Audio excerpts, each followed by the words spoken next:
Empathy is one thing, but how exactly, as the therapist, do you determine whether the client is being meaningfully and accurately understood by those around them or them accurately understanding others?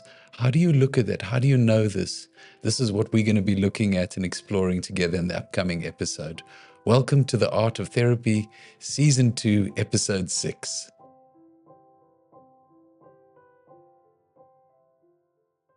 Okay, so we're back in our studio, and just to have a quick recap of our last episodes. So the last time we really started to explore Carl Rogers, one of his variables that he says has really a lot of meaning in relationships, and the one was congruence, and having understanding that congruence on the one hand, it's about what we say and how we say that those two messages actually complement each other, and then that becomes congruent. But also another aspect is that congruence also is about being congruent in the context and also over time as well. And that when these two things are present, or when these two types of congruence is present, that it really builds trust in a relationship. It's so clear. Yes. Okay, so then we said that we're going to move on to the next variable of Carl Rogers. So starting to have a look at empathy. Yes. We've looked at congruence, and you've explained and just noted again just how central it is because it relates to trust.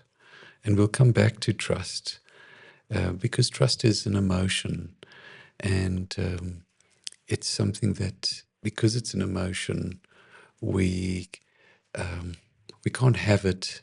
We can only experience it. And so we're going to come back to that because many times we struggle with, or clients struggle with, aspects that relate to trust in relationships. And this has to do with, in large part, or certainly one part, congruence.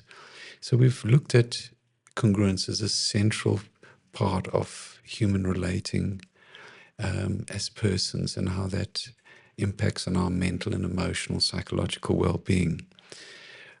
As the therapist, then we need to look at, or what next, or what else is that it? And effectively, as you've just noted now, we would look at empathy, because again, Carl Rogers had noted the importance, how central empathy is, accurate understanding in the way that we relate.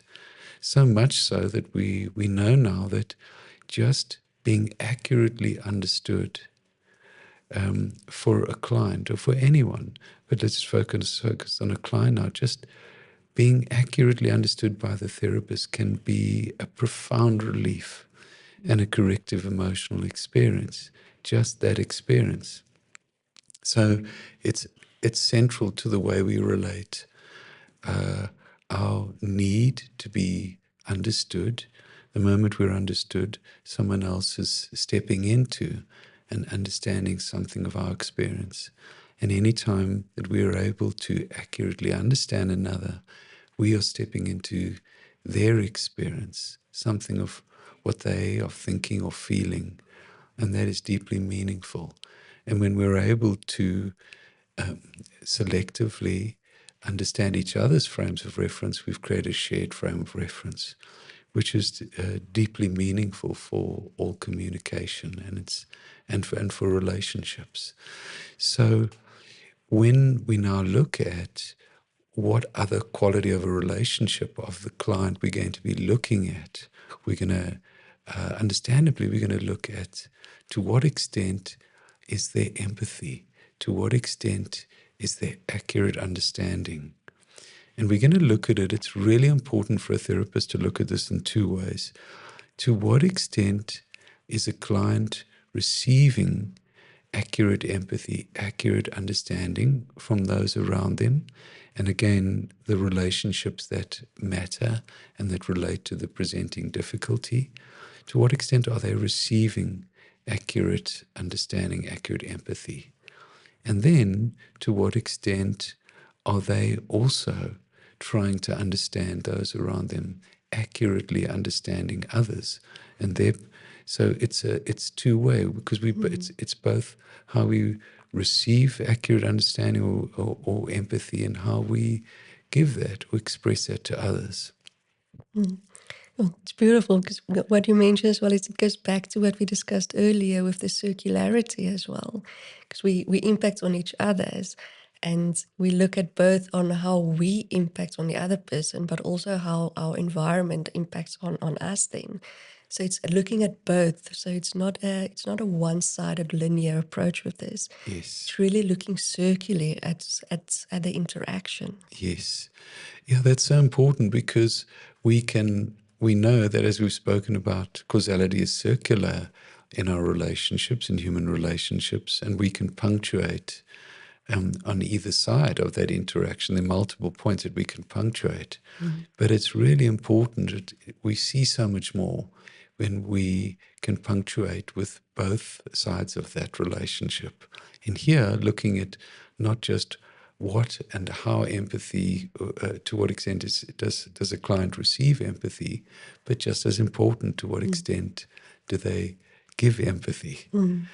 And once we can look at that and observe that, then we can begin to see again, does that have any bearing on what they've explained they're having difficulty with? Because we always want to be going back to the presenting problem, because we want to understand their interactions, their relationships, in light of what it is they're having difficulty with.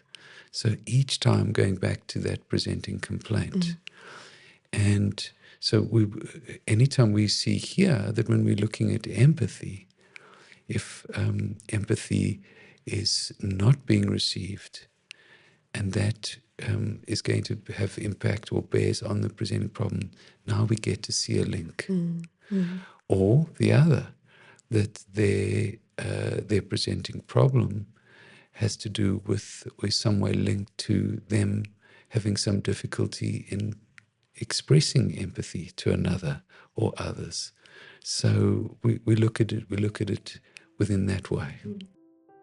Hi, it's Marizaan, and I would like to tell you something extraordinary happening at Treatment Works. So if you are a healthcare professional and you would really like to deepen your therapeutic skills, training with Dr. Phipps is a must. In my experience, his training is so compassionate, it has high clinical excellence, and it makes therapy so clear. Training is also not just a space to learn, but it's also a space to connect, to share with others and learn from others. So if you are ready to deepen your therapeutic skills and to look at more ways to support your client, join us for training at Treatment Works.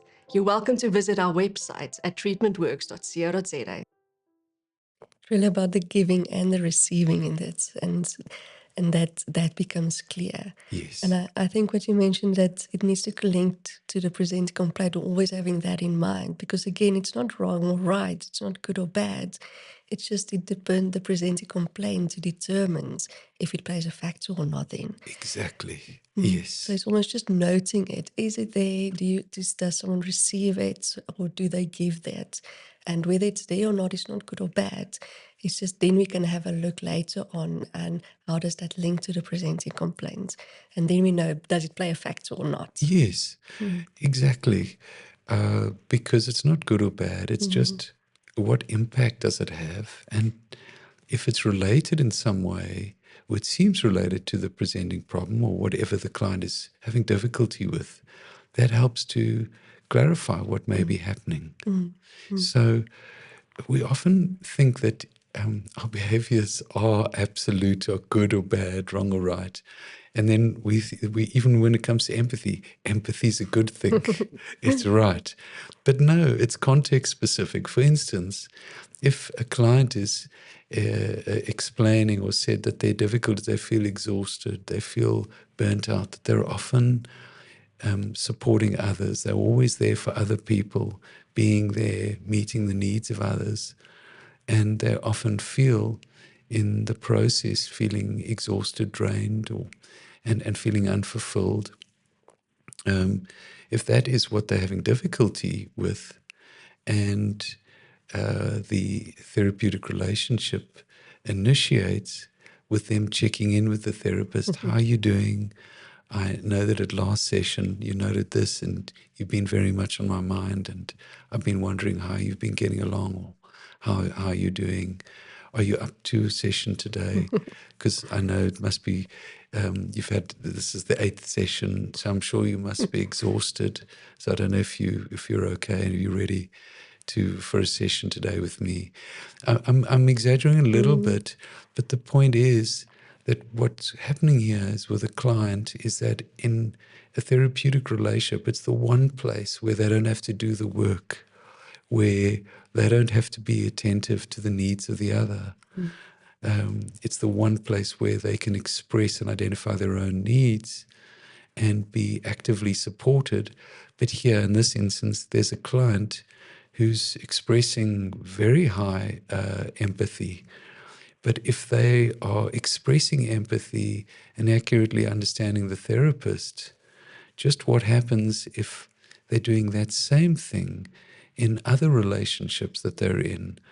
And then one can begin to see that they could quickly become exhausted because they will be unseen, their own needs, as they are out there meeting the other's needs with very high empathy. So if we were to see that with a client, we may note then that perhaps this client expresses such a high degree of empathy, and the timing of it limits them and may contribute to their exhaustion, their fatigue. I think that's beautiful. It shows that it's not empathy in itself. It's not good or bad. It's determined on the presenting complaints and how it relates to that. And again, I think it's a lot of the times people might have one intention, but the impact is something else. Yes. So then working with a client with that to show them the impact and show them other ways can bring great relief for them. Yes. For a client may, for instance, have grown up, and what they learned was, for me to express my needs directly is selfish, and I can only, there's only a place for my needs if I meet the needs of others, if I show care, and I'm caring, and I understand others. Only then can I meet, is there a place for my own needs. And so what they're learning is a pattern of, I can only express my own needs. I can't be selfish. I've got to first be empathic. I've got to really understand others. And only then can I be understood. And that's what they've understood, and that's what they've learned. And so their intention may be, I really need support. I really need to be heard. I just need you to be in my corner.